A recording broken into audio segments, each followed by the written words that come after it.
13 grudnia, data, w której skończył się karnawał Solidarności, ruchu spontanicznego. Uwierzyliśmy, że możemy coś wspólnie, coś razem, niespotykanego na skalę światową. Blisko Kościół, blisko 21 postulatów, których korzystamy do dzisiaj. Mnie zastał ten dzień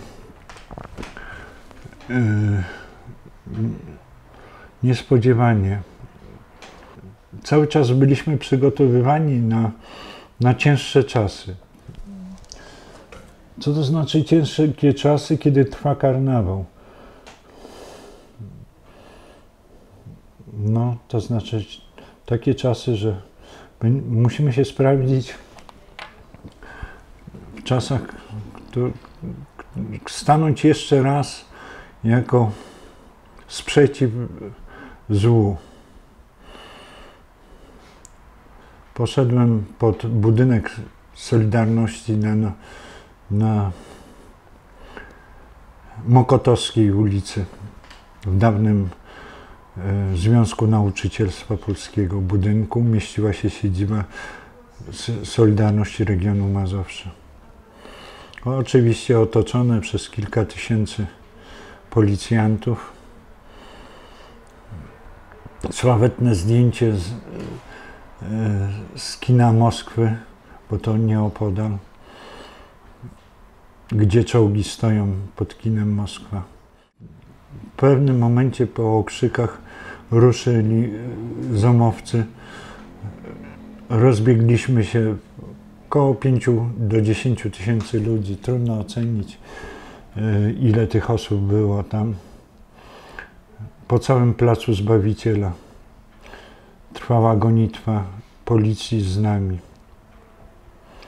Już znamionowało inne czasy. Inne czasy. Przyszły wiadomości o internowaniach, czyli uwięzieniu czołowych działaczy.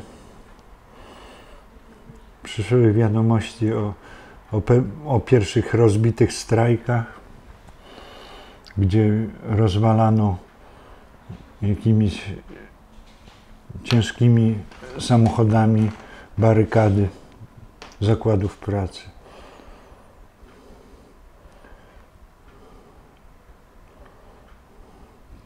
Nadeszła chwila prawdy. Trzeba było zejść do podziemia.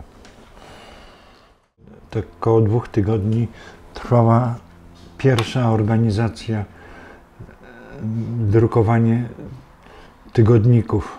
Tygodnik wojenny, jakiś gazet, odezw, co się dało, aby tylko pokazać, że nie zgadzamy się z rzeczywistością.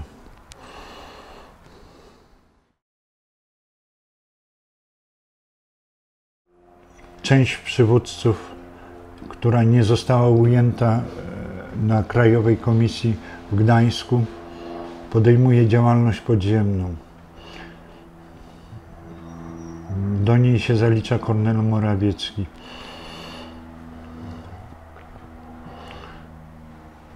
Zakłada Solidarność Walczącą. Z nią idą tłumy zdesperowanych ludzi. Autentyczny ruch sprzeciwu. Pierwsza manifestacja, w której można było policzyć siły, 1 maja, zakończona walką uliczną z policją, laniem wodą z barakowozów pod katedrą świętego Jana. Nie pozostał na to bierny ksiądz Jerzy. Tak jak mówię, organizował na Żoliborzu mszę za ojczyznę. Pierwszy punkt pomocy osobom, które nic nie miały, były wyrzucone z pracy, pozbawione środków do utrzymania. On zorganizował chaotycznie, nie chaotycznie, ale był to przedsionek, gdzie ludzie mogli przeżyć